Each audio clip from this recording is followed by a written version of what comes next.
Gauss मुलानी. माझे शाळेचे नाव मनपा शाळा नंबर 7 मिरज. मी आता शिकत आहे 3री. 26 नोव्हेंबर हा दिवस भारतात संविधान दिन म्हणून खूप मोठ्या उत्साहात साजरा केला जातो. भारताची राज्यघटना हे भारताचे संविधान आहे. डॉक्टर बाबासाहेब आंबेडकर हे भारतीय संविधानाचे शिल्पकार आहेत.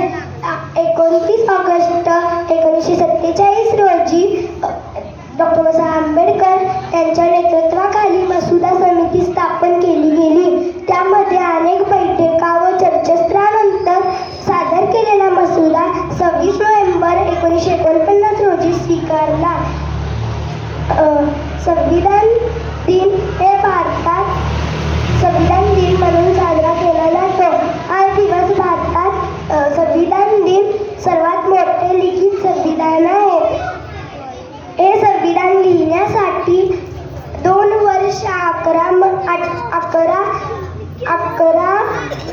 महिने 18 दिवस इतका कालावधी लागला होता. सर्व भारतीयांनी संस्कारित करणारे, संविधानाबद्दल जनजागृती करणारे डॉक्टर बाबासाहेब आंबेडकर विचारांचा प्रसार सर्वत्र करणारे आपण सर्व